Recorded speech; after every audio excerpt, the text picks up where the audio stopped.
Kita berjumpa lagi dalam pembahasan mengenai matematika diskrit, dan saat ini kita akan mengulas mengenai poset atau partially ordered set.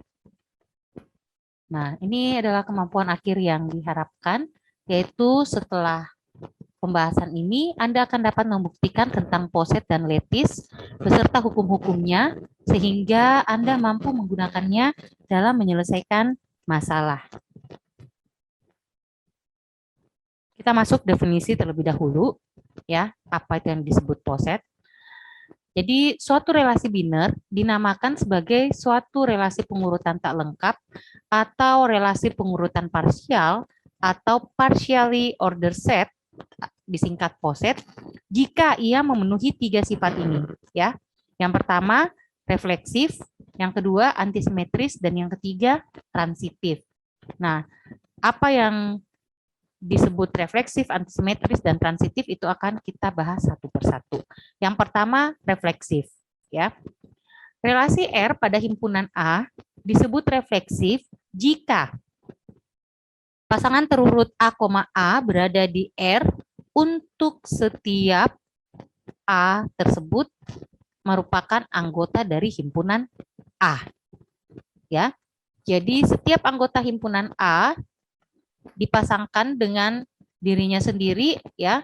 Jadi kalau misalnya anggota A-nya angka 1 sampai 5, berarti nanti di R itu harus ada 1,1, 2,2, 3,3, 4,4 dan 5,5. Itu maksudnya, ya.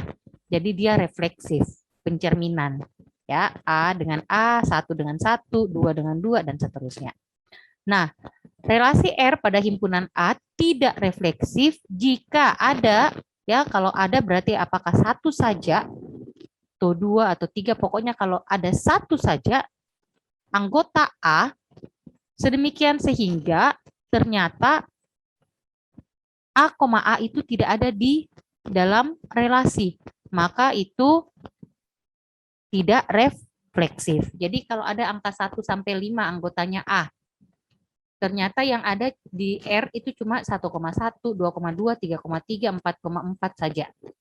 Tidak ada 5,5. Ya. Berarti himpunan relasi R pada himpunan A tersebut tidak refleksif. Oke, kita lihat contohnya, ya. Nah, di sini A-nya adalah angka 1 anggota A, anggota himpunan A adalah angka 1 sampai 4.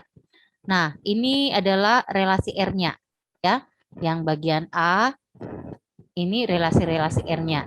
Nah, sekarang perhatikan baik-baik. Ya. Kalau anggota A adalah 1, 2, 3, dan 4, berarti kalau mau dinyatakan dia refleksif, berarti harus ada 1,1. Cek, apakah ada 1,1? Ada. 2,2? Ada. 3,3? Ada. 4,4? Ada. Nggak usah cek yang lain. Kita cuma cek yang ini saja. Ya, anggota-anggota dari A. 1, 2, 3, 4. Dan refleksifnya itu harus ada berpasangan. Oke. Nah, sekarang kita lihat bagian B. Jadi A ini adalah relasi yang bersifat refleksif. Ya. Yang B. Cek. Apakah ada keempat-empatnya? 1,1. Ada? Ada. 2,2. Ada? Ada. 3,3. Ada? Tidak ada. Walaupun ada 1,1, 2,2, dan 4,4, tapi kalau ada satu saja yang tidak termuat dalam relasi R, maka pasti relasi R pada himpunan A tersebut tidak refleksif, ya. Jadi yang A refleksif, yang B tidak refleksif. Ya, sudah ada penjelasannya, ya. Oke, sekarang kita lihat contoh selanjutnya. Himpunan A minus 5, minus 4, minus 3, minus 2, minus 1, 0, 1, 2, 3, 4, dan 5. R didefinisikan sebagai pasangan terurut X, Y, ya, di mana X dan Y itu semuanya ada di A, anggota-anggota A. Kemudian X dikali Y itu lebih besar dari 0. Nah, sekarang kita cek satu persatu. Ya. Kalau minus 5 minus 5 berarti minus 5 kali minus 5 positif 25, lebih besar dari 0. Oke. Minus 4 minus 4 berarti minus 4 kali minus 4 positif 16, berarti lebih besar dari 0. Minus 3 kali minus 3 positif 9, lebih besar dari 0.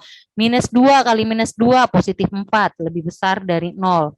Minus 1 kali minus 1 positif 1, lebih besar dari 0. Sekarang 0,0 berarti 0 dikali 0 sama dengan 0. Apakah 0 lebih besar dari 0?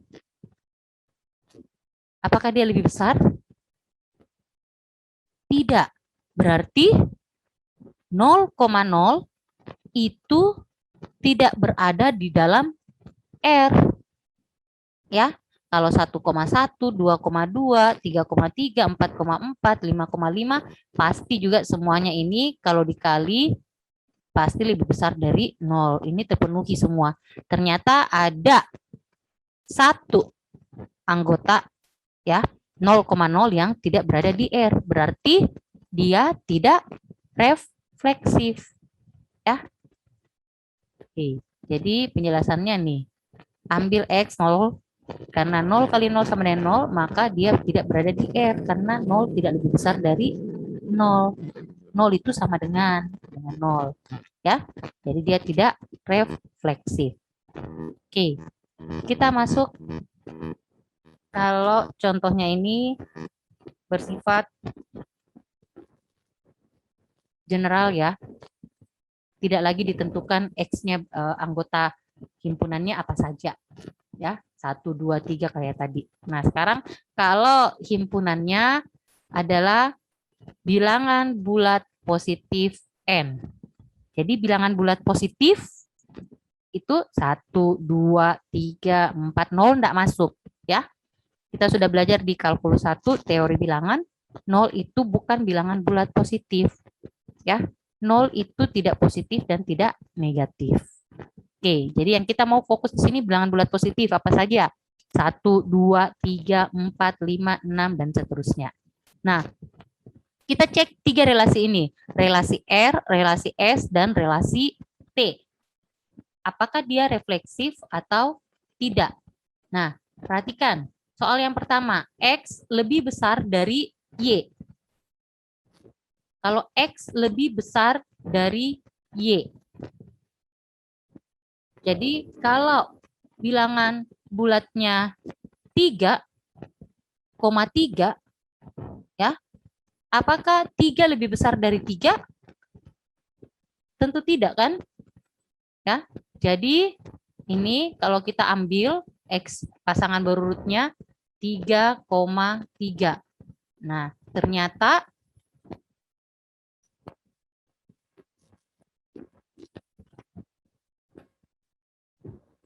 tiga, ya, apakah dia lebih besar dari 3? Nah, tidak, ya, berarti dia tidak refleksif. Oke, soal yang kedua, S-nya X tambah Y sama dengan 5. Kita ambil contoh yang sama, misalnya 3,3. Ya, nah, apakah 3 tambah 3 itu sama dengan 5? Tidak kan? Berarti S juga tidak refleksif. Yang T. 3X tambah Y sama dengan 10. Kita ambil sembarang bilangan bulat positif N. Kita ambil lagi 3. Berarti pasangan berurutnya itu 3,3 karena harus sama kan, refleksif. Nah, sekarang masukkan ke dalamnya. 3 dikali 3 ditambah 3. Apakah hasilnya sama dengan 10? 3 kali 3, 9. Tambah 3, 12. Tidak sama dengan 10. Berarti, apa yang kita peroleh kesimpulannya? Apakah ketiga himpunan ini refleksif atau tidak? Jadi jawabannya ini tidak refleksif. Ini juga tidak refleksif. T juga tidak refleksif. Jadi tidak ada satupun dari tiga himpunan ini yang bersifat refleksif. Ya. Oke, ini ada contoh penjelasannya. Ya, kalau dia menggunakan 2,2. Ya, contohnya 2,2.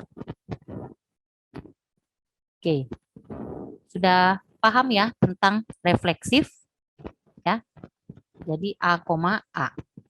Sekarang kita masuk sifat yang kedua, yaitu antisimetris.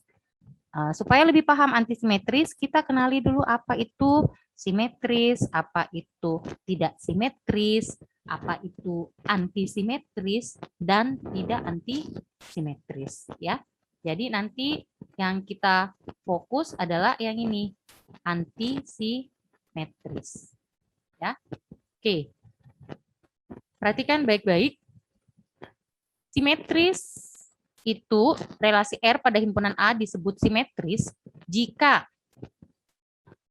di R itu ada A, B, ya, maka harus juga ada B, A.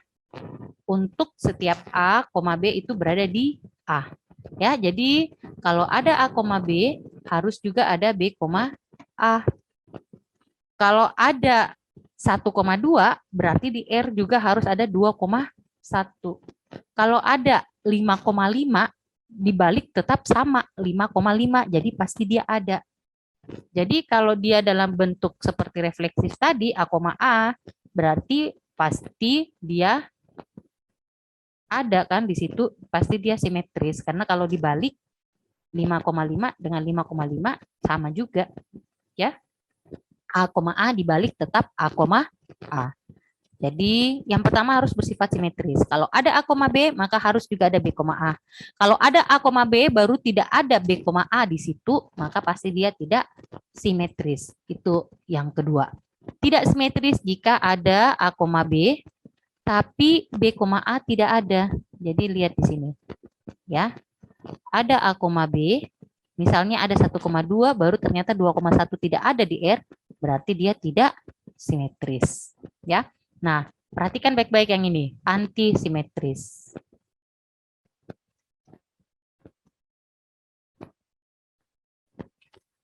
Relasi R pada himpunan A sedemikian sehingga pasangan berurut A, B berada di R dan B, A juga berada di R hanya jika A sama dengan B.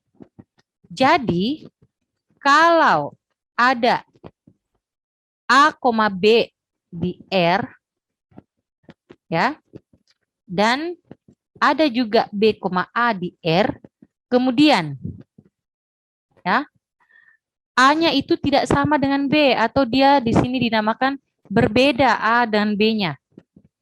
Ya, berarti itu tidak antisimetris.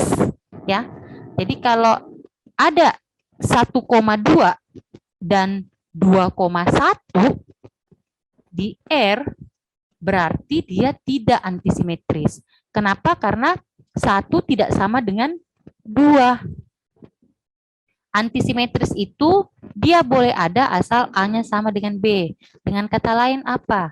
Dia harus A, A atau B, B. Ya. Karena biar dibalik 1,1 dibalik 1,1 juga A-nya sama dengan B. Nah, supaya lebih paham kita lihat contohnya, ya. Misalkan himpunan A 1, 2, 3, 4. Relasi R di bawah ini didefinisikan pada himpunan A. Maka ya, kita cek di antara himpunan-himpunan ini mana yang simetris, mana atau tidak simetris, antisimetris atau tidak antisimetris. Ya, kita lihat satu persatu. Mulai dari yang A. Relasi R 1,1, 1,2, 2,1, 2,2, 2,4, 4,2, dan 4,4. Ingat tadi kalau simetris. Kalau ada 1,1 dibalik tetap 1,1, oke. Kalau ada 1,2 dibalik 2,1, apakah ada? Oh, ada. Berarti oke, belum melanggar kan? Nah, sekarang cek. 2,2 tidak ada masalah kalau 2,2 dibalik tetap. Sekarang lihat lagi, 2,4 kalau dibalik 4,2 ada enggak? Oh, ada. 4,4 kalau dibalik tetap sama 4,4. Berarti ini memenuhi ya, memenuhi sifat simetris. Berarti dia oke, simetris. Kita cek B dulu. Jadi kita cek simetrisnya dulu ya. Jadi kalau yang sama 1,1, 2,2, 3,3, 4,4 enggak usah diperiksa karena pasti kalau dibalik tetap sama. Ingat tadi aturannya simetris.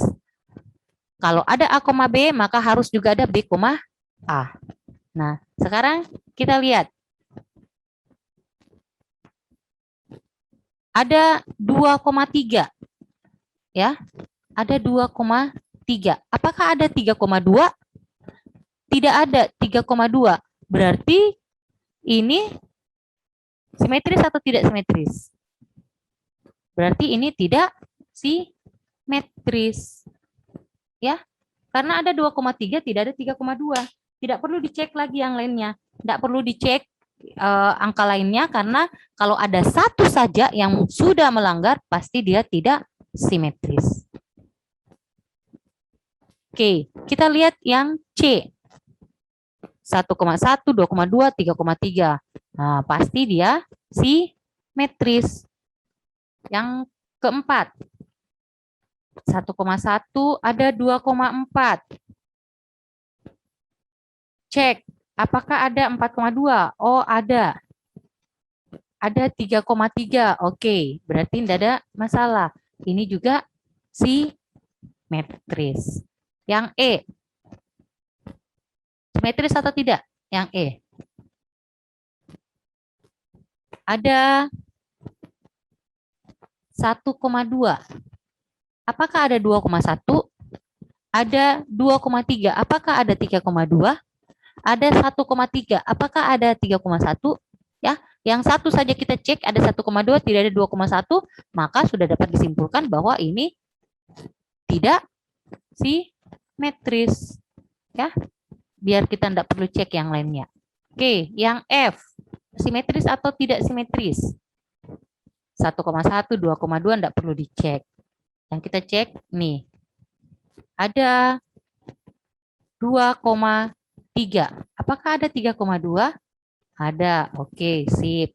Lanjut. Cek lagi yang lain. Ada 4,2. Adakah 2,4? Tidak ada. Berarti yang F ini dia juga tidak simetris. Karena ada 4,2, tidak ada 2,4. Sudah paham di sini mengenai simetris dan tidak simetris? Ya. Oke, sekarang kita lihat apakah dia antisimetris atau tidak antisimetris. Ingat, antisimetris kalau ada A, B dan B, A di dalam relasi R, maka harus A-nya itu sama dengan B. Nah, kita lihat di sini ada 1,2 dan 2,1. Apakah 1 sama dengan 2? Ya. Jadi di sini kita lihat 1 itu tidak sama dengan 2. Ya. Jadi 1 tidak sama dengan 2. Kalau tidak sama dengan 2, berarti dia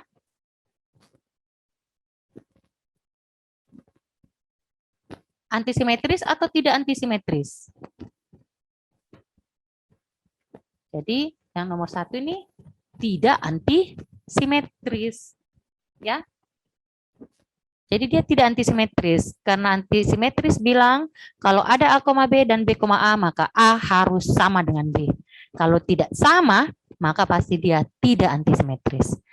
Kita coba lihat lagi bagian B. Bagian B, 2,3 ada, 3,2 enggak masalah. Yang masalah adalah kalau ada 2,4, kita ganti warna ya. Ada 2,4 dan ada 4,2. Nah, sekarang pertanyaannya, apakah 2 sama dengan 4? Ya, 2 itu tidak sama dengan 4. Berarti karena dia tidak sama, berarti dia tidak antisimetris. Ini juga tidak antisimetris. Kita lihat soal yang C. 1,1, 2,2, 3,2. Tidak ada masalah ya. Ya, jadi antisimetris bilang kalau ada A, B dan B, A, maka A pasti sama dengan B. Ini A sama dengan B. Ini A sama dengan B. Ini juga A sama dengan B. Berarti ini antisimetris. Oke, yang D. 1,1, 2,4, 3,3, tidak masalah. Sekarang yang kita mau cek adalah yang 2,4-nya. Ada 4,2 juga. Nah, sama dengan nomor B yang tadi. Apakah 2 sama dengan 4?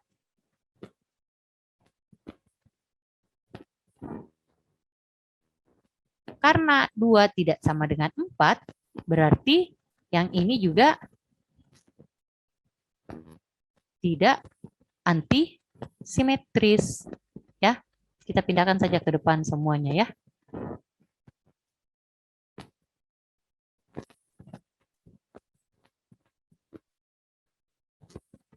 Supaya jelas. Ya, jadi A, B, D tidak antisimetris.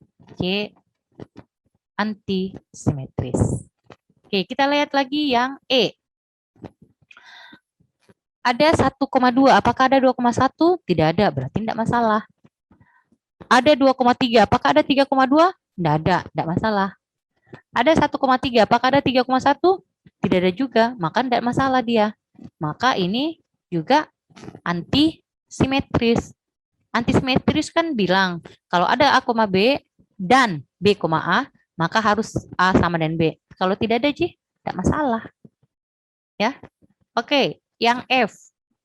Ada 1,1, ada 2,2, tidak masalah. 4,4, tidak masalah.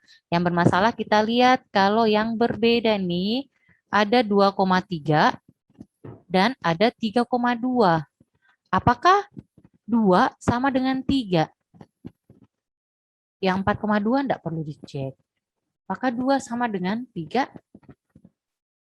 Ya.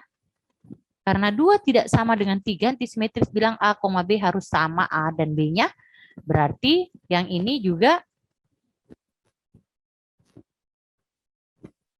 tidak antisimetris. Sudah mulai paham tentang antisimetris? Oke, sekarang penjelasannya ada di sini ya. Kita lanjut ya, contoh lain. 3 buah relasi di bawah ini menyatakan relasi pada himpunan ya, kayak yang tadi lagi ya. Pada himpunan bilangan bulat positif. Nah, berarti angka 1, 2, 3, 4, 5, 6, dan seterusnya. Cek apakah dia simetris atau antisimetris. Ya, kita lihat yang pertama. X lebih besar dari Y. Apakah dia simetris? Simetris bilang kalau ada 1,2 maka harus juga ada 2,1 di dalam R. Kalau kita ambil ya 2,1. Nah, ini aman. Kenapa aman? Karena X yaitu 2 lebih besar dari Y yaitu 1. Ya. Tapi coba kalau kita ambil 1,2. Kalau dibalik kan, apakah dia memenuhi R? apakah 1 lebih besar dari 2? 1 itu tidak lebih besar dari 2. Berarti ada 2,1 tapi tidak ada 1,2. Nah, sedangkan aturannya simetris itu kalau ada 2,1 maka harus juga ada 1,2. Berarti yang pertama ini dia tidak simetris. Ya. Oke. Apakah dia antisimetris? Antisimetris itu 1,1, 2,2. Kita cek kalau 1,1. 1,1. Kan harus sama toh? Nah, apakah 1 lebih besar dari 1? Ya. Apakah 1 lebih besar dari 1? Ya. Jelas bahwa 1 tidak lebih besar dari dirinya sendiri. Maka ini juga selain tidak simetris, dia juga tidak antisimetris. Oke. Sudah paham? Coba lihat yang S. Apakah dia simetris? X tambah Y sama dengan 6. Kalau kita ambil 2,4. 2 tambah 4, 6. Oke, kita balik. 4,2. 4 tambah 6. 4 tambah 2, 6 juga. Berarti berlaku sifat simetris ya. Sifatnya di sini komutatif, biar ditukar hasilnya tetap sama. Jadi kalau ada 2,4 pasti juga ada 4,2. Kalau 3,3 jelas, kalau dibalik tetap sama. Sekarang kita ambil misalnya 5,1. 5 tambah 1, 6. Apakah kalau dibalik 1,5 juga sama dengan 6? 1 tambah 5 juga sama, yaitu 6. Berarti berlaku. Ya, kalau ada A, B, pasti juga ada B, A. Maka ini dia bersifat bersifat simetris. Sekarang kita cek antisimetrisnya. Ya. Apakah kalau ada A, B dan B, A, ya, maka A itu sama dengan B.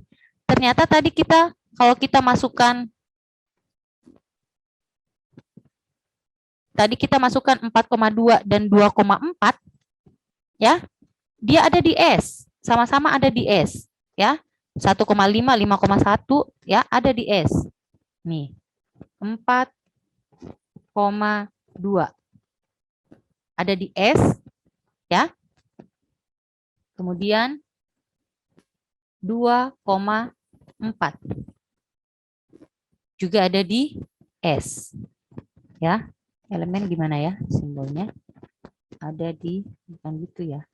Dia simbolnya seperti huruf nanti ya.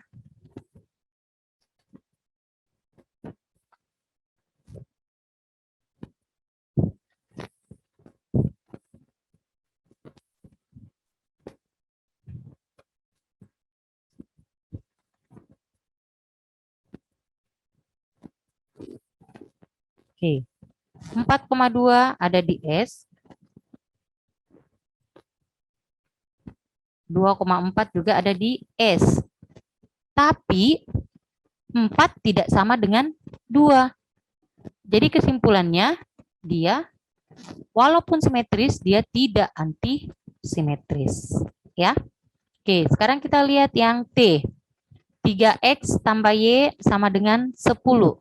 Nah, berarti kalau kita ambil contohnya 3,1. Nah, 3 kali 3, 9. Tambah 1, 3 kali X ditambah Y. Ya. 9 tambah 1, 10.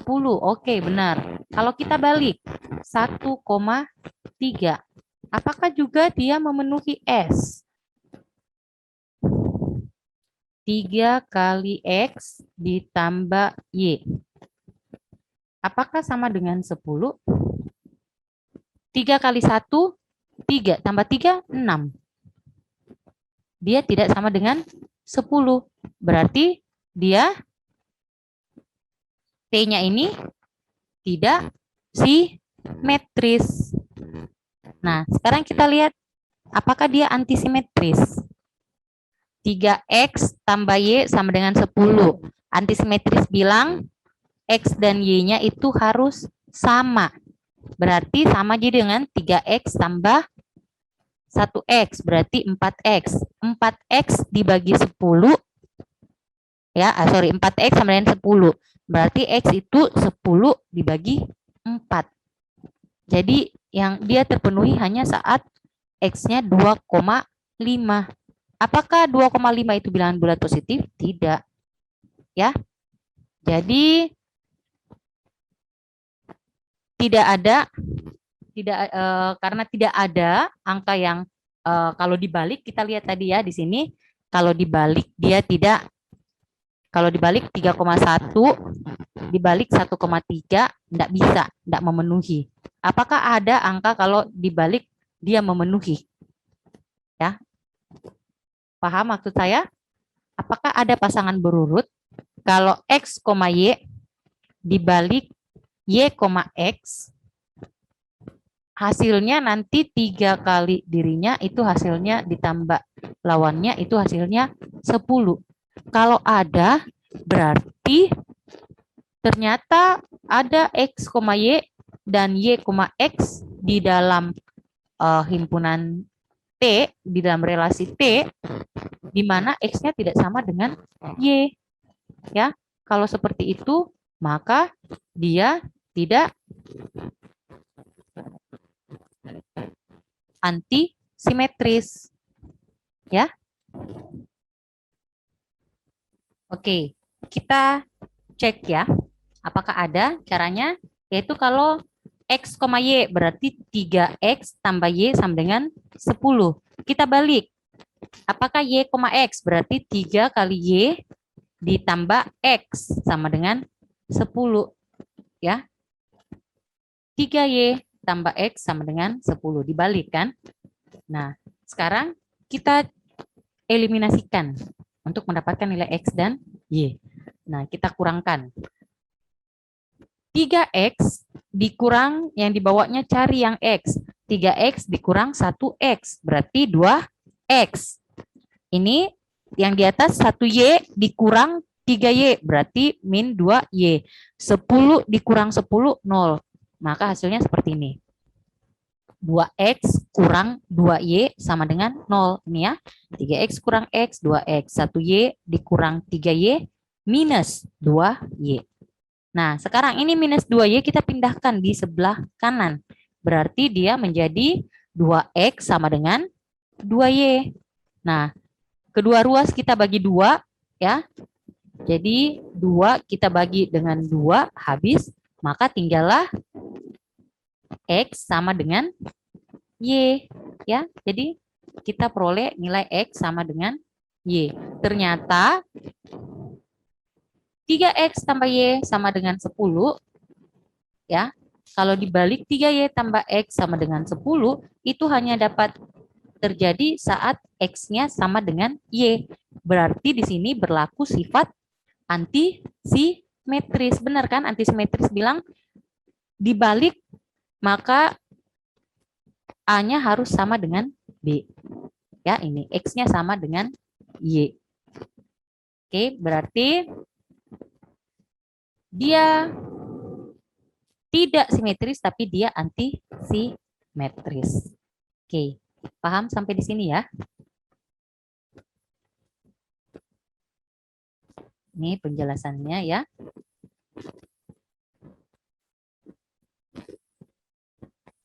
Ini tadi.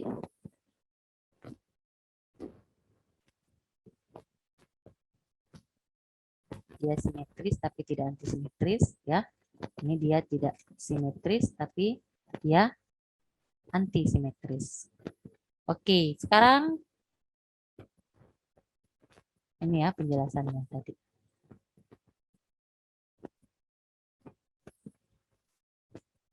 Oke, sifat yang ketiga sudah refleksif, antisimetris, dan yang ketiga transitif. Relasi R pada himpunan A disebut transitif jika ada A, B berada di R, kemudian B, C juga berada di R, maka A, C harus juga ada di R. Ya, jadi pertama A-nya yang di depan, B-nya di belakang, kemudian B-nya di depan, C-nya di belakang, maka A di depan, C di belakang itu harus ada di R. Di mana A, B, dan C itu semua berada di A, elemen A. Kita lihat contohnya supaya lebih paham. Diketahui himpunan A itu anggota-anggotanya min 1, 0, dan 1. Relasi R didefinisikan sebagai pasangan terurut X, Y, ya. Jadi X, Y itu berada di A semuanya. Kemudian X harus kurang dari atau sama dengan Y. Ya. Periksa apakah dia transitif atau tidak. Kalau X-nya kurang dari atau sama dengan Y, berarti apa saja tuh anggota-anggotanya R. Ya, anggota-anggotanya R. Yaitu apa saja? Min 1 kurang dari sama dengan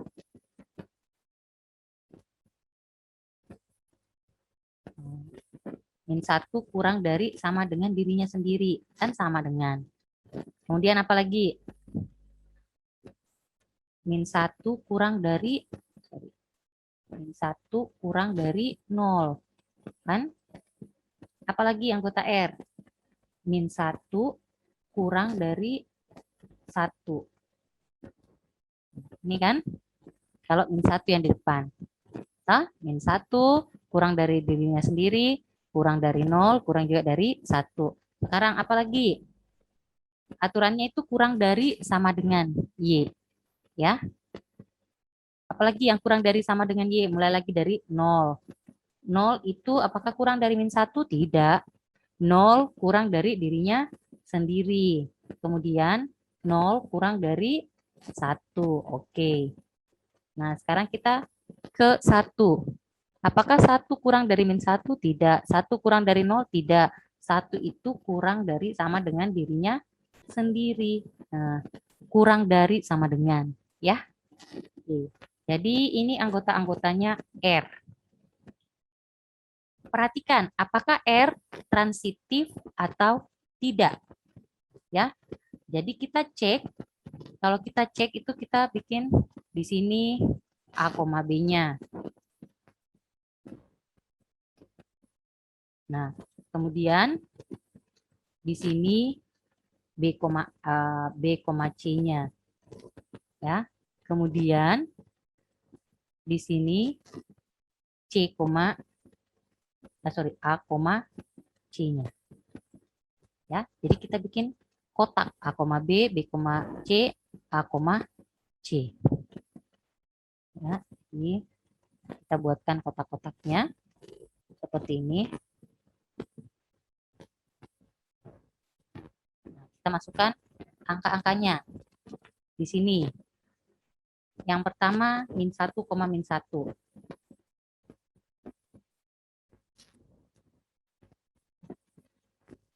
Nah, hanya min 1, B-nya juga min 1. Kita ambil B-nya tetap min 1.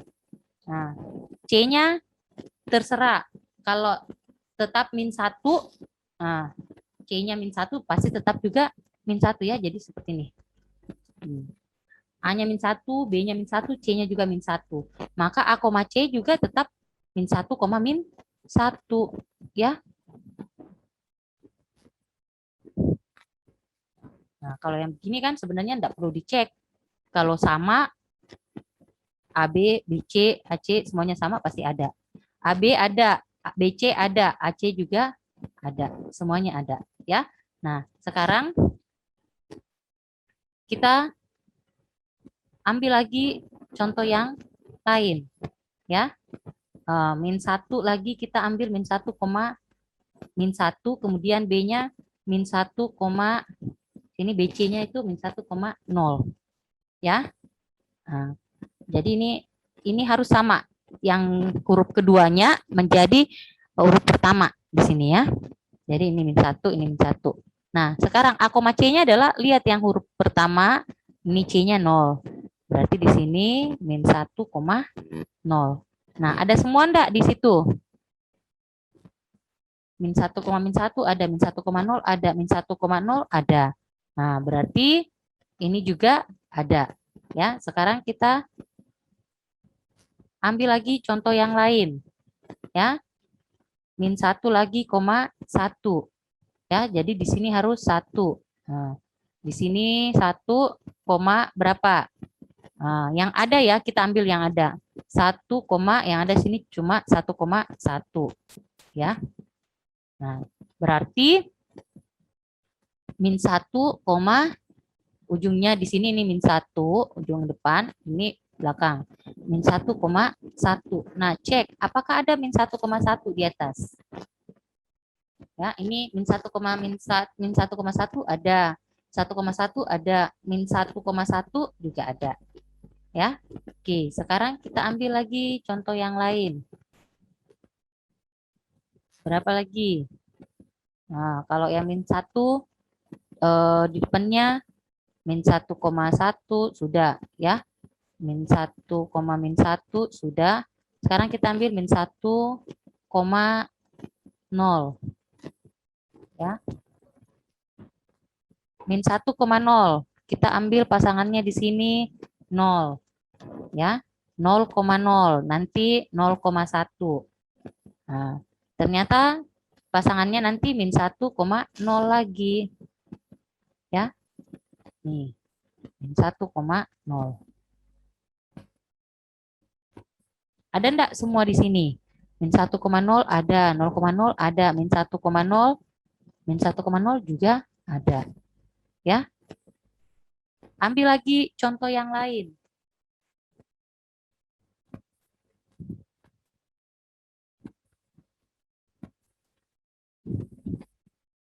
Min 1, masih min 1,0.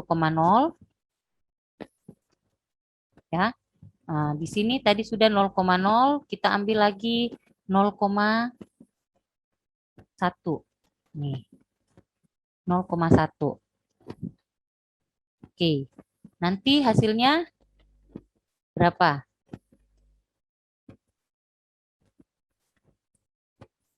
Min 1,1. Oke, di sini min 1,1. Nah, ada enggak? Min 1,0 ada, 0,1 ada, min 1,1 ada juga. Ya. Nah, coba untuk semuanya. Berapa lagi yang mau dicoba? Ya.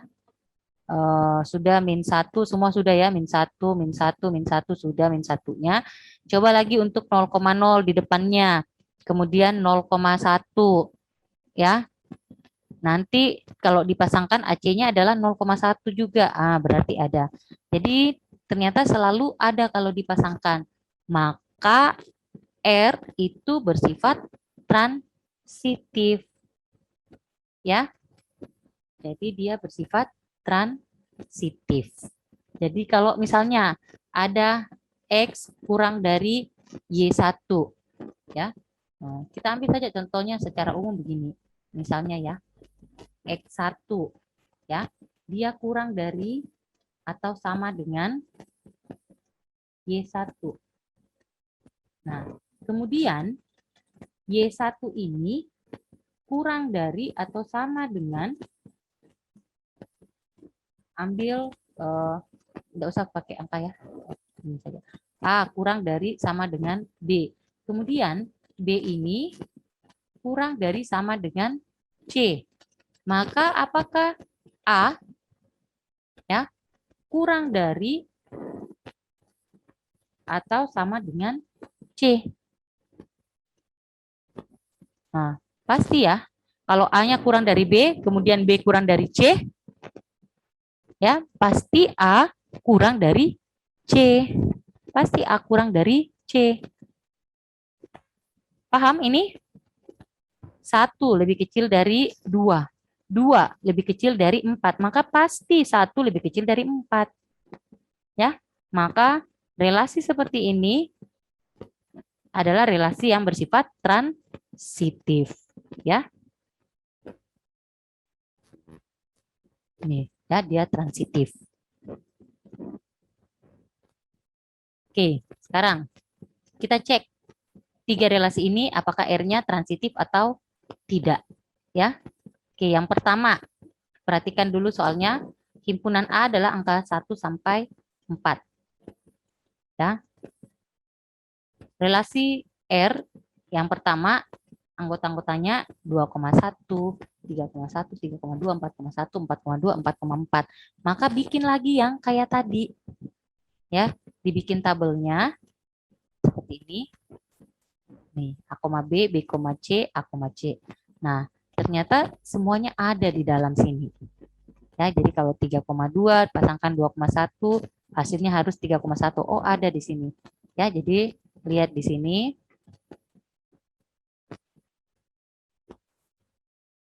3,2 ini ada. Pasangannya 2,1. Hasilnya 3,1. Nah, semuanya ada di R. Ingat, transitif itu berarti A, B, B, C, A, C, semuanya harus ada di R. Kalau ada semua tiga-tiganya berarti dia transitif. Ya. Nah, kemudian ada 4,2. Kita pasangkan dengan yang dua pertamanya, 2,1. Hasilnya adalah 4,1. Ya. Jadi tiga-tiganya ada, berarti benar. Bagaimana caranya itu, Bu? Lihat ini ya. Pertama 3,2 harus, jadi kalau di sininya 2, maka harus dipasangkan angka berikutnya itu yang duluan angkanya 2. Nah, kalau ada 3,2 yang duluan angkanya 2 ya itu cuma ini nih. Ya. Yang mana hasilnya? Hasilnya adalah 3,1 A, C. 3,1. Nah, ini hasilnya 4,1. Ini hasilnya 4,1. Ini hasilnya 4,2. Semuanya ada di dalam. Di mana yang ininya 2, berarti di sini juga 2. Kalau di sininya 3, maka sininya juga 3. Kalau sini 3, sini juga 3. Paham di sini? Mana Bu yang 4 angka di belakangnya? Tidak ada angka 4 di belakangnya. Yang ada cuma 1, 2. 1, 2. Nah, kita bisa tambahkan lagi ini yang 3. Berarti nih 1, 2, 3 ya. Paham? Jadi kalau kita ambil 2,1, mana pasangannya 1 komaan? Tidak ada, berarti jangan ambil yang 1 di belakangnya. Ya, jadi yang kita ambil cuma yang 2 di belakangnya dan 3 di belakangnya. Paham? Oke, kita lihat contoh soal yang kedua tadi.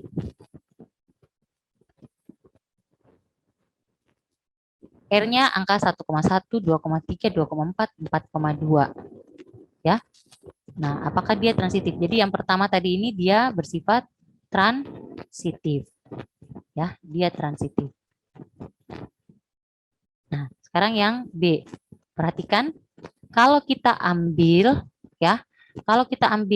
2,4, kita pasangkan dengan 4,2, maka hasilnya nanti harus apa? 2,4, 4,2, kalau kita coret ini 4-nya, nah, maka hasilnya nanti harus apa? Harus pasangan berurut 2,2. Nah, ada enggak 2,2 di dalam R? 2,2 tidak ada di dalam R. Karena tidak ada di dalam R, ya.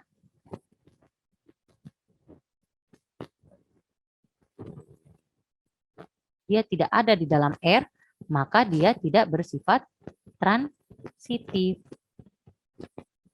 Ya, dia transitif kalau ada A, B, B, C, dan A, C di dalam R.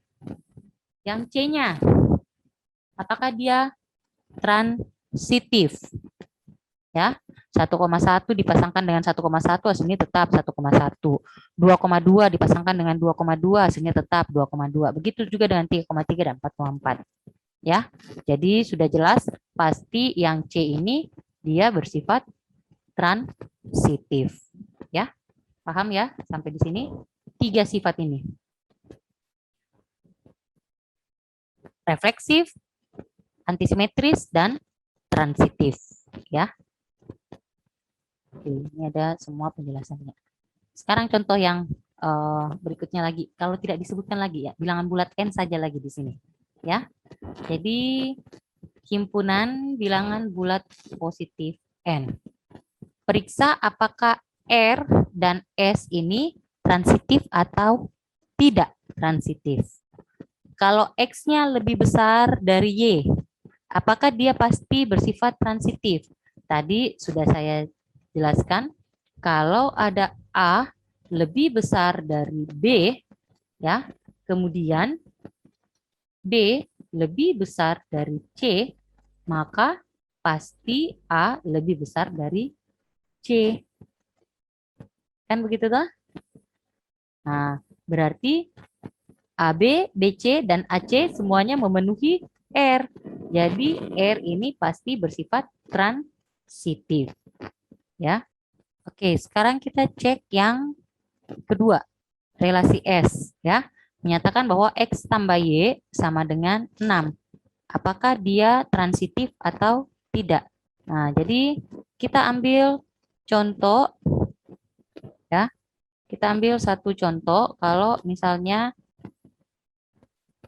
4, ya, jadi A, B-nya itu 4, 4, saja ya, 4,2. Ya, 4 tambah 2 kan 6. Kemudian B, C-nya itu kita ambil 2,4. 2,4 kan 6 juga toh, 2 tambah 4, 6. Nah, apakah A, C? A, C-nya yang mana? A, C-nya adalah 4,4. Apakah dia sama dengan 6? 4 tambah 4 berapa?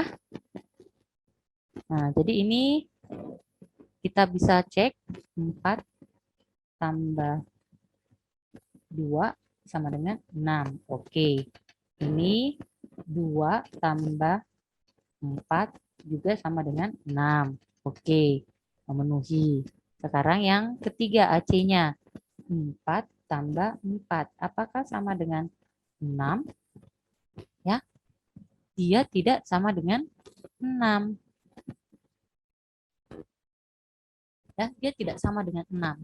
Berarti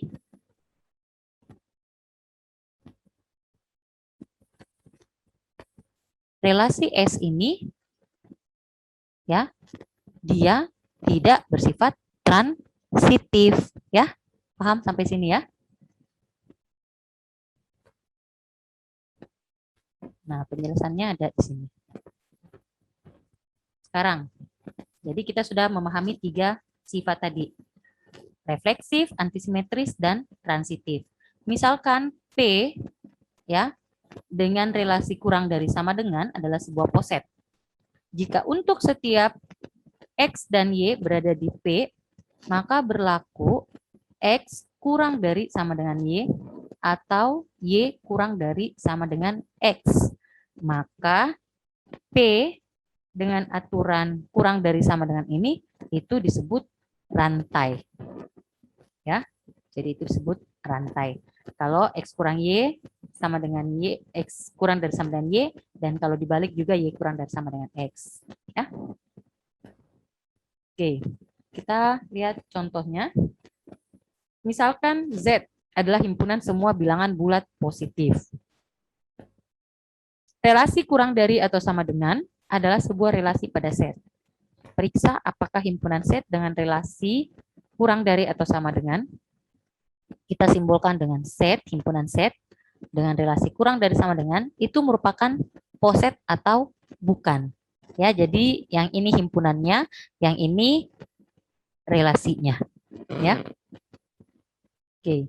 Supaya dia dinyatakan poset, maka dia harus memenuhi 3 sifat. Sifat yang pertama tadi refleksif, ya. Refleksif itu ada yang masih ingat tadi? Ya. Jadi kalau ada anggota himpunan Z, maka A, B, B, C, itu harus ada di dalam R relasi, ya. Karena relasinya kurang dari, sama dengan, kurang dari atau sama dengan. Jadi kalau sembarang kita ambil anggota set misalnya 1, maka 1,1 ada. 1 kan kurang dari sama dengan 1. 2,2 ada. Karena 2 kurang dari sama dengan 2. Begitu seterusnya. Berarti yang pertama dia memenuhi aturannya, yaitu sifat refleksif. Yang kedua, antisimetris, ya. Antisimetris itu kalau ada A, B dan B, A di R, maka A harus sama dengan B. Nah, yang membuat sifat X kurang dari sama dengan Y kurang dari sama dengan X, itu hanya pada bilangan bulat positif, dia hanya dapat dipenuhi pasti kalau X-nya itu sama dengan Y. Ya, karena kalau 1 kurang dari 2, 2 kurang dari 1 kah? Tidak kan? Nah, berarti satu-satunya yang memenuhi X kurang Y, X kurang dari sama dengan Y, dan Y kurang dari sama dengan X, itu adalah ketika X-nya sama dengan Y. Ya, nih. Berarti dia juga memenuhi sifat antisimetris. Sifat yang ketiga, sifat transitif. X kurang Y, kita ambil contoh lain ya, supaya tidak bingung X, Y. A kurang dari sama dengan B, B kurang dari sama dengan C, maka pasti A kurang dari sama dengan C. Berarti juga berlaku sifat transitif. Sehingga karena dia memenuhi ketiga sifat, maka himpunan set dengan relasi kurang dari sama dengan itu adalah merupakan poset.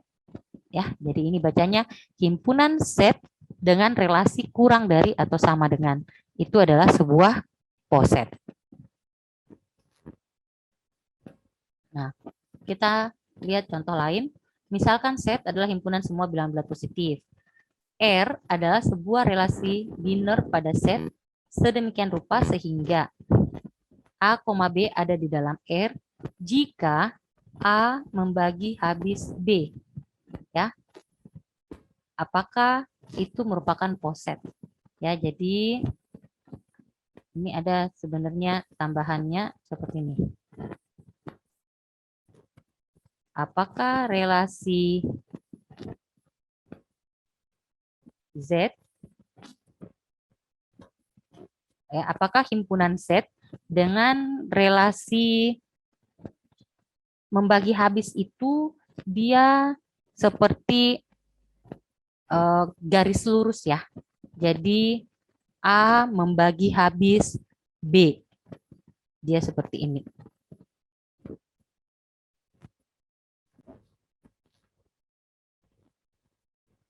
Jadi ini simbolnya ya. Garis lurus. A membagi habis B. Jadi 2 membagi habis 4. Karena 4 bagi 2, 2. Tidak ada koma-komanya, tidak ada sisanya. 2 membagi habis 6. 6 bagi 2, 3. Tidak ada koma-komanya, tidak ada sisanya. Itu namanya habis membagi atau membagi habis. 2 itu tidak membagi habis 7. Kenapa? Karena kalau 7 dibagi 2, ada komanya, ada sisanya. 7 dibagi 2, 3, ada sisa 1. Ya, itu tidak membagi habis. Jadi kalau membagi habis itu sama aja dengan faktor dari. Jadi A faktor dari B. Ya, jadi jangan terbalik ya. Nah, apakah set dengan relasi membagi habis merupakan poset atau bukan? Ya. Jadi kita cek satu persatu. Mulai dari sifat yang pertama. Ya. Refleksif. Kalau semua bilangan bulat positif 1 sampai seterusnya 1 2 3 4 dan seterusnya, ya. Apakah 1 membagi habis 1? Ya. 2 membagi habis 2? Ya, saling membagi habis dirinya sendiri kan? 3 membagi habis 3, ya. 4 membagi habis 4, ya. Berarti sifat pertama terpenuhi. Ya. Jadi sifat pertama terpenuhi. Oke. Sekarang sifat yang kedua. Jadi pertama tadi refleksif. Sifat yang kedua antisimetris. Ya. Jadi kalau ada A membagi habis B,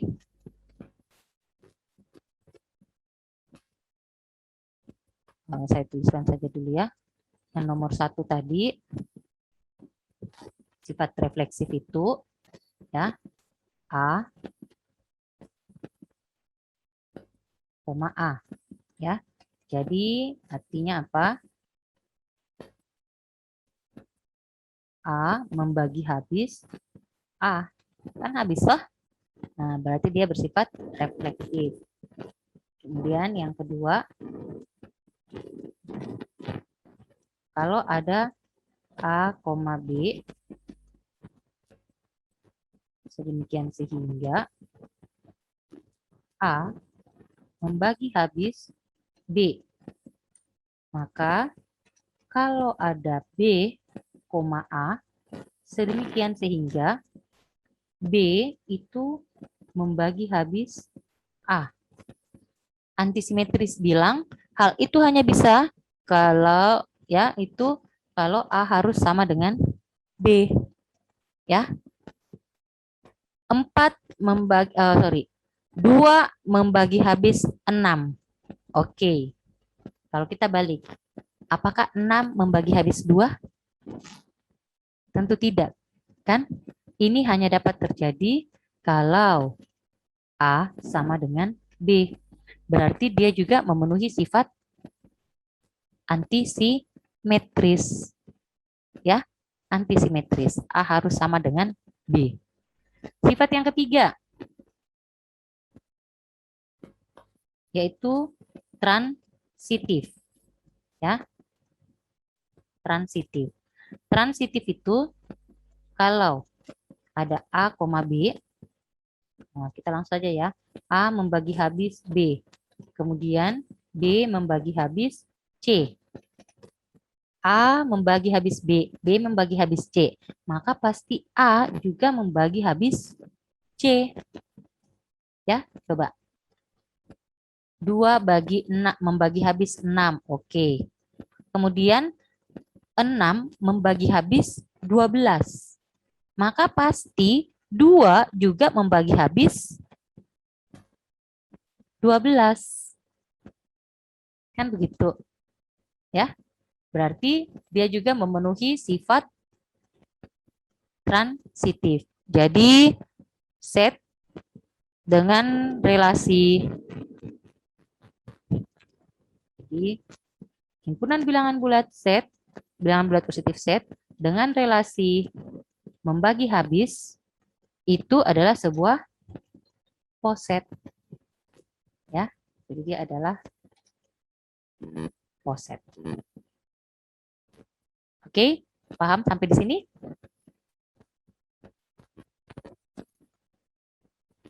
Nih, sifat-sifatnya ya. Nah, ini sebagai latihan. Ya. Kalau tadi R-nya bilangan bulat positif saja, sekarang R-nya adalah semua bilangan real.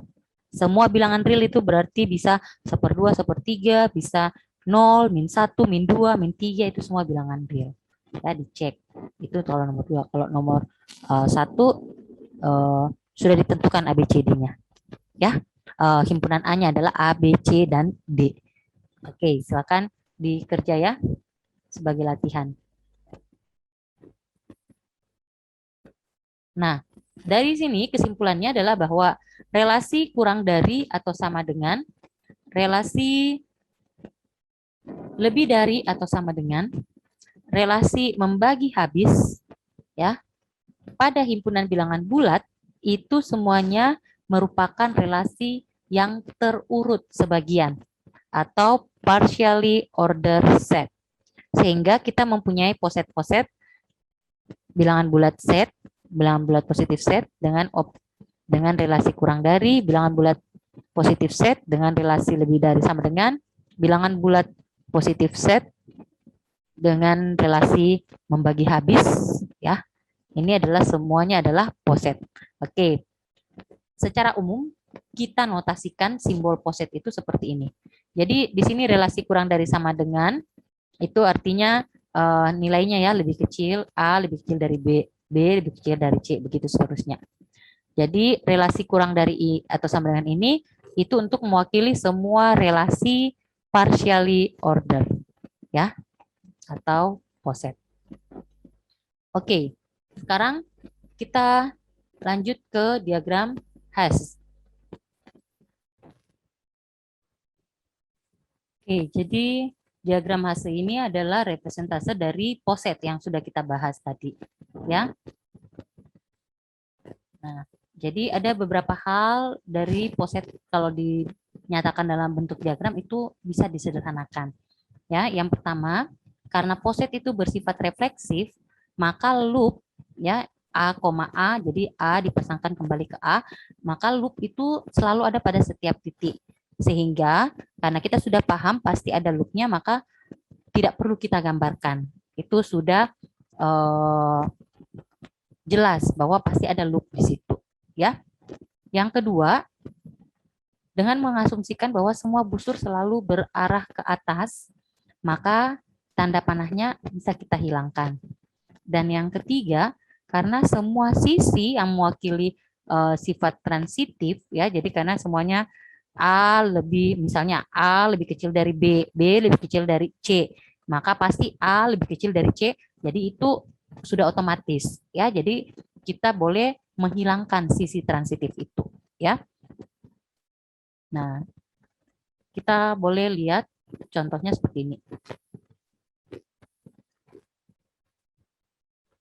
Oke, ini adalah poset dengan anggota himpunannya 1, 2, 3, 4 dengan relasi kurang dari sama dengan. Ya, jadi yang pertama kita lihat di sini, ya.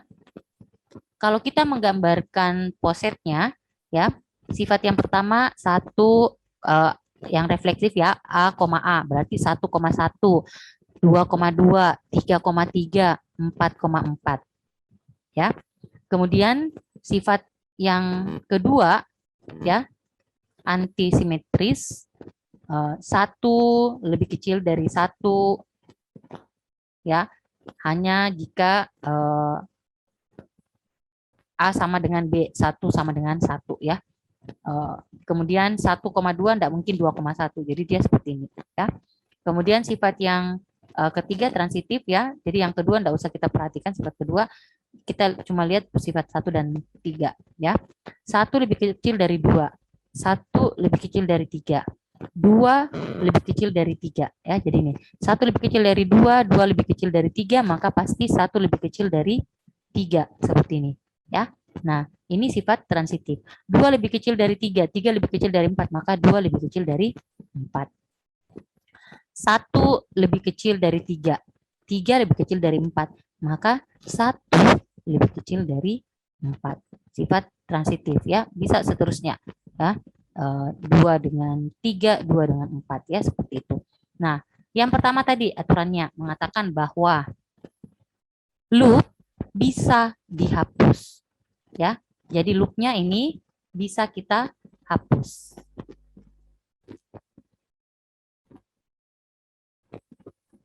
Ini boleh dihapus, ini boleh dihapus, yang ini juga boleh dihapus, yang ini juga boleh dihapus. Maka tinggallah seperti ini, ya.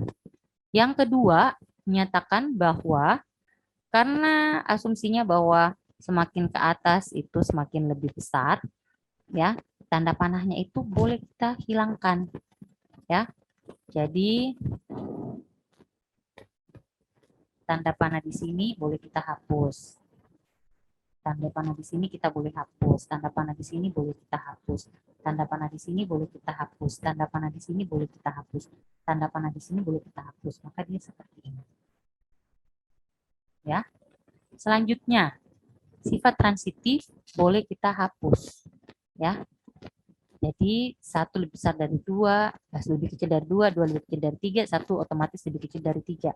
Berarti yang ini boleh kita hapus. 2 lebih kecil dari 4, sudah otomatis. Ini boleh kita hapus. 1 lebih kecil dari 4, sudah otomatis. Maka ini juga boleh kita hapus. Maka dia tinggal seperti ini. Maka inilah yang disebut diagram Hasse. Paham sampai di sini? Oke, kita lihat contoh. A adalah himpunan dengan anggota 1, 2, 3, 4, dan 12. Anggap pengurutan parsial atau poset dari pembagian pada himpunan A jika A, B elemen A kurang dari sama dengan B, jika dan hanya jika A membagi habis B. Gambarkan diagram HC dari poset himpunan A dengan aturan A membagi B. Ini A-nya kurang dari B ya. Nah, sekarang kita gambarkan diagram HC-nya.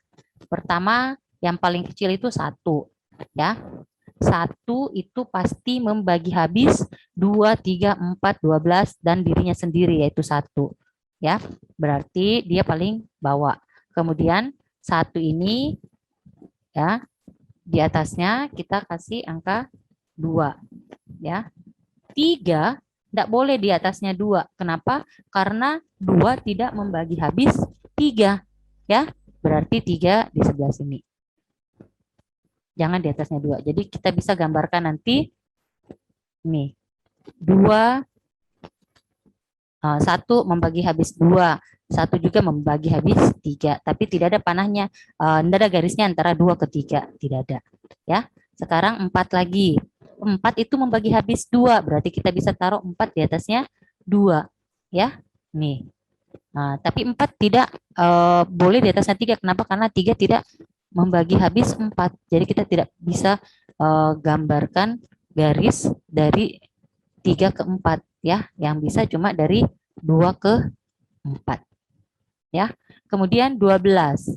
12 itu habis membagi 3 dan 4 itu sama-sama membagi habis 12. Ya, berarti kita bisa gambarkan seperti ini. Nah, paham? Ya. Jadi otomatis 1 ini kan ke atas.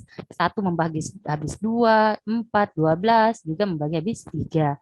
2 hanya membagi habis 4 dan 12. 4 membagi habis 12, 3 membagi habis 12. Masing-masing membagi habis dirinya sendiri juga. Ya, jadi inilah contoh gambar diagram Hasse. Ya.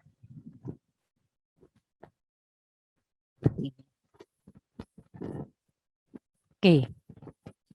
Gambarkan lagi. 1, 2, 3, 4, 6, 8, 9, 12, 18, 24. Membagi habis seperti tadi. Nah, gambarkan diagram hasilnya. Jadi yang paling bawah adalah 1. Ya, paling bawah adalah 1.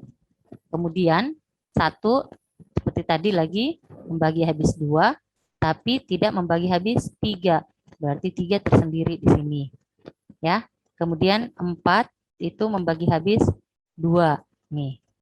2 membagi habis 4. 6 itu membagi habis 2 dan 3. Nah, tapi tidak dengan 4. Ya. Nah, berarti 6 itu kita bisa taruh di atasnya 2 dan 3. Jadi nanti seperti ini. Nah, sambil digambar garisnya. 1 membagi habis 2, 1 juga membagi habis 3. 2 membagi habis 4, 2 juga membagi habis 6. Ya. Nah, 3 membagi habis 6. Ya, 4 tidak membagi habis 6, jadi kita tidak boleh gambarkan. Kemudian ada lagi 8. Nah, 8 itu membagi habis 4, tapi tidak dengan 6. 9 itu membagi habis 3. Ya.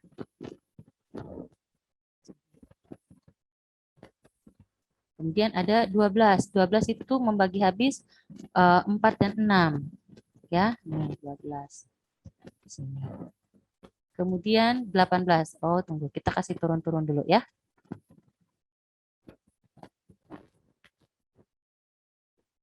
Ya, jadi 4 membagi habis 8 dan 12. Ya. 6 membagi habis 12. Tidak membagi habis 9 dan 8 ya. 3 membagi habis 9. Kemudian apa? 18 dan 24. 18 itu membagi habis 6 dan 9. Berarti 18 itu di sini. Ya. Bagi habis. 6 membagi habis, bukan 18 ya. 6 membagi habis 18. 6 kali 3 18 ya. 9 membagi habis 18. Kemudian 24. 24 itu 8 dan 12 ya. 8 membagi habis 24, 12 juga membagi habis 24. Jadi seperti ini posetnya. Paham? Ya, jadi membagi habis. Kita buatkan arah-arahnya ya. Garis-garisnya. Oke, ini hasilnya ya. Sama dengan yang tadi ya. Nah, sekarang ada beberapa istilah-istilah di dalam poset. Istilah yang pertama ada upper bound dan lower bound. Jadi upper bound itu kalau misalnya ya suatu unsur C itu dikatakan sebagai batas atas kalau A dan B itu dua-duanya lebih kecil atau sama dengan C. Ya, ingat ada standar sama dengannya ya, kurang dari atau sama dengan C. Jadi kalau misalnya ada 1 dan 2. Nah, 1 dan 2 ini lebih kecil atau sama dengan 2, 3, 4, 5. Dia lebih kecil kan? Dari 2 itu sendiri. 1 dan 2 lebih kecil dari sama dengan 2. 1 dan 2 lebih kecil dari sama dengan 3. 1 dan 2 lebih kecil dari sama dengan 4. Ya, itu upper bound. Jadi 2, 3, 4 itu upper bound dari 1 dan 2. Seperti itu contohnya. Nah, kalau lower bound, suatu unsur C itu dinamakan sebagai batas bawah atau lower bound bagi A dan B jika A dan B lebih besar atau sama dengan C. Ya. Jadi jika A lebih besar atau sama dengan C, B lebih besar atau jadi dia harus lebih besar dari C. Jadi kalau misalnya 1 dan 2, contoh yang tadi, ya. Nah, lower bound-nya itu bisa 1. 1 ya. 1 itu 1 dan 2 itu lebih besar atau sama dengan 1. 1 dan 2 itu lebih besar atau sama dengan 0. Lebih besar dari 0 kan? Jadi 1 dengan 0 itu adalah lower bound bagi A dan B. Dengan kata lain, C itu lebih kecil atau sama dengan A dan C itu lebih kecil atau sama dengan B. Ya. Sekarang istilah yang berikutnya adalah supremum dan infimum. Ya. Suatu unsur C dinamakan batas atas terkecil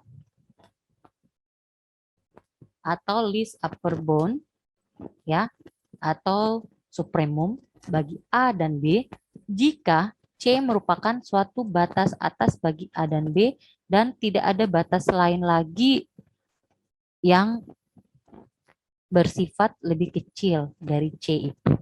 Jadi dia kalau batas atas kan ada banyak tadi ya.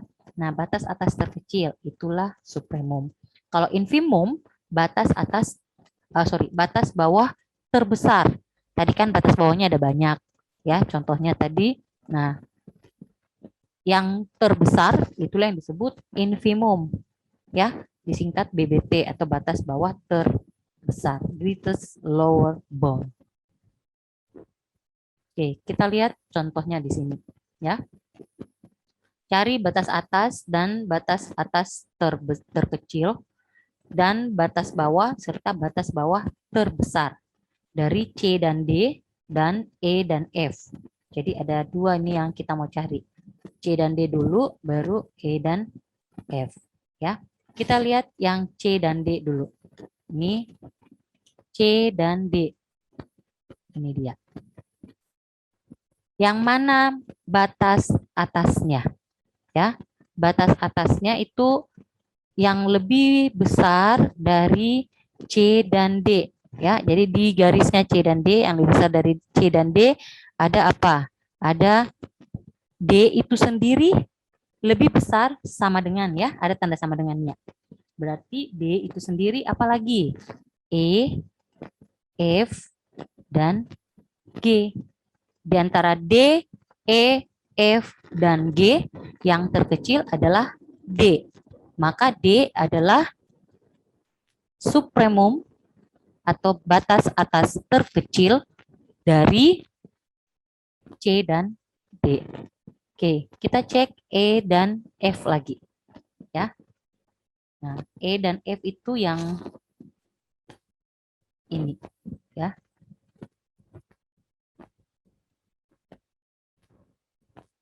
E dan F. Mana batas atasnya? E dan F. Ya. E dan F tidak memiliki batas atas bersama.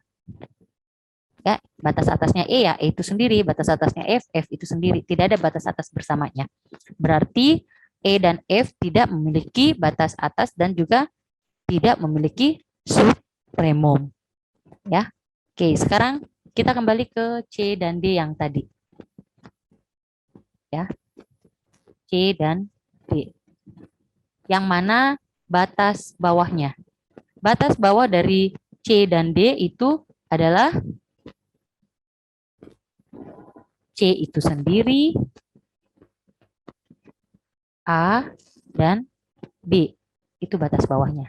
Di antara C, A, dan B, mana yang terbesar?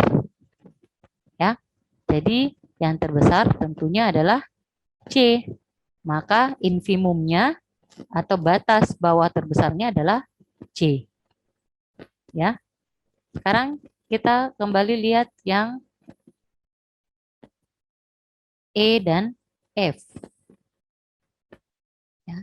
E dan F. Mana batas bawahnya? Ya. Batas bawah dari E dan F. Ternyata batas bawahnya ada banyak.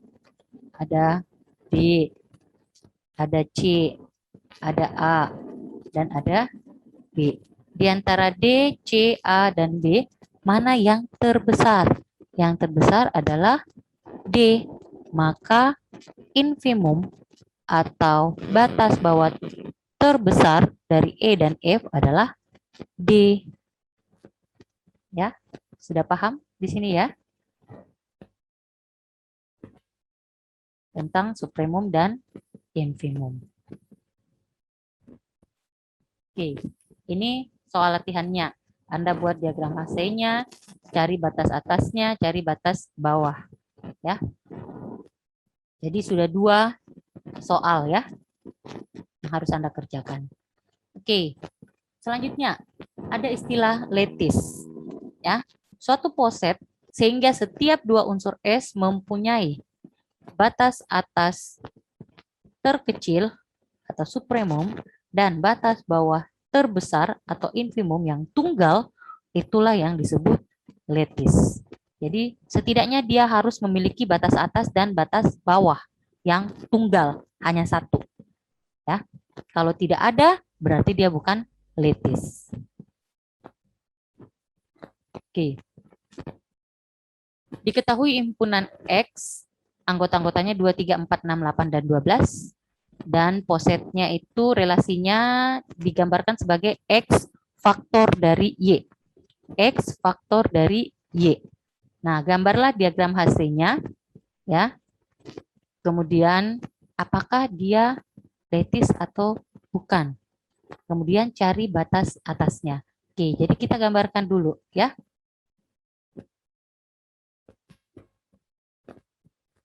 Nah, ada 2. Di atasnya 2 ada 3, 4, 6, 8, 12 ya. 2 itu tidak membagi. 2 itu bukan faktor dari 3, berarti dia terpisah. Ya. Nah, kemudian ada 4. Nah, di atasnya 2, 4. Karena 2 membagi habis 4. Kemudian ada 6. 6 itu membagi habis 2 dan 3. Jadi kalau kita gambarkan dia gini. 2 membagi habis 4, kemudian 3 membagi habis 6, 2 juga membagi habis 6. Ya, seperti itu. Kemudian ada 8. Nah, 8 itu membagi habis 4. Ya, sini 8. Kemudian ada 12. 12 itu membagi habis 4 dan 6. Sini dia.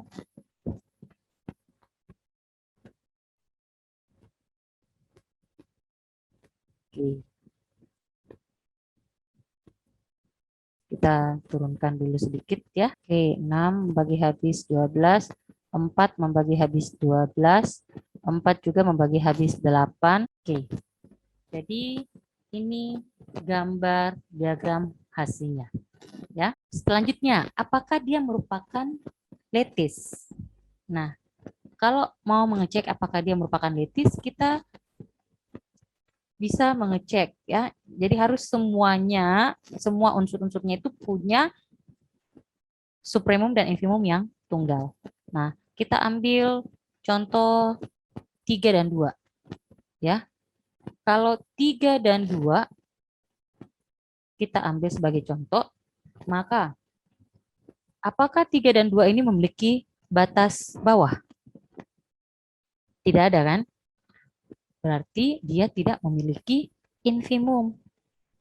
Coba kita ambil 12 dan 8. Apakah 12 dan 8 ini memiliki batas atas? Tidak ada. Berarti dia juga tidak memiliki supremum. Jadi karena dia tidak memiliki infimum, ada unsurnya yang tidak memiliki infimum dan ada unsurnya yang tidak memiliki supremum, maka dia bukan lattice. Ya. Oke.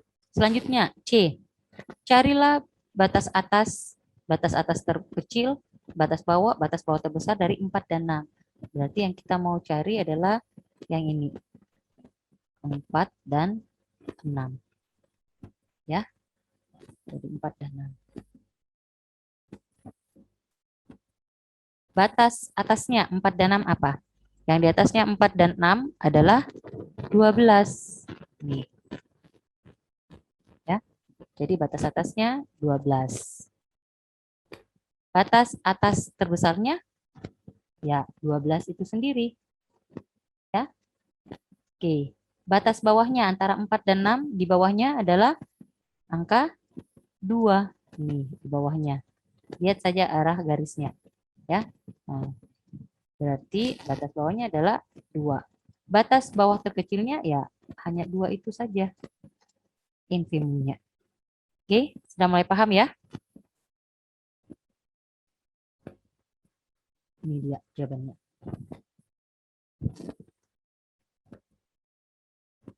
Oke, selanjutnya diketahui himpunan X lagi. Anggotanya 2, 4, 6, 8, 24. Nah, faktornya sama lagi. Posetnya itu relasinya sama lagi, X faktor dari Y. Faktor dari itu sama dengan habis membagi. Ya, membagi habis. Buatlah himpunan relasi R tersebut. Jadi R-nya apa saja? Ya, apa saja yang habis membagi. Jadi bagian A, relasinya, ya, 2 membagi habis dirinya. Kemudian apa lagi? 2 membagi habis 4. 2 juga membagi habis 6. 2 juga membagi habis 8. 2 juga membagi habis 24. Ya. Kemudian 4 lagi. 4 membagi habis dirinya sendiri. Kemudian 4 membagi habis 8. Kemudian 4 membagi habis 24. Selanjutnya 6 membagi habis dirinya sendiri. atau faktor dari 6. 6 juga faktor dari 24. Selanjutnya, 8 faktor dari dirinya sendiri. 8 juga faktor dari 24. Berikutnya, 24 adalah faktor dari dirinya sendiri atau membagi habis dirinya sendiri. Jadi inilah anggota R-nya, relasi R-nya. Ya. Oke. Bagian B, gambar diagram hasilnya. Ya, 2, 4, 6, 8. Jadi 2 paling bawah, 2. Kemudian 2 ini membagi habis 4, 6, 8. Nah, berarti di atasnya 2 ada 4. 6 itu 6 itu tidak di atasnya 4, di atasnya 2. Kemudian 8 itu membagi habis 2 dan 4. Berarti 8 di sini. Kemudian 24 itu membagi habis 6 dan 8. Jadi kalau kita gambarkan seperti ini.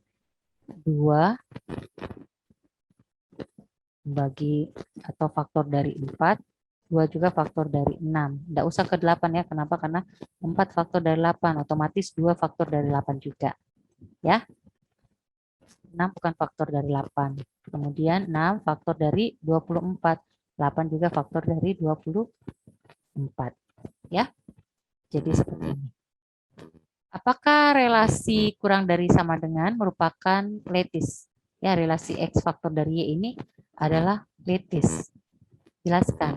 Ternyata kalau kita ambil berpasangan 2 dan 4, ya, kalau berpasangan 2 dan 4, batas bawahnya 2, batas atasnya 4. Selalu ada kan? Antara 4 dan 8, batas bawahnya 4, batas atasnya 8. Antara 8 dan 24, batas bawahnya 8, batas atasnya 24. Antara 8 dengan 6, batas bawahnya 2, batas atasnya 24. Antara 4 dan 6, batas bawahnya 2, batas atasnya 24. Jadi dia selalu memiliki batas atas terkecil dan batas bawah terbesar. Selalu memiliki supremum dan infimum yang tunggal. Berarti ini adalah lattice. Ya. Ciri-cirinya lattice itu dia seperti ini. Tertutup. Ya. Jadi diagramnya tertutup. Oke. Bagian D, carilah batas atas, batas bawah, batas atas terkecil, dan batas bawah terbesar dari 4 dan 6. Jadi kita mau cari dari 4 dan 6. Nih. Nah, mana batas atasnya?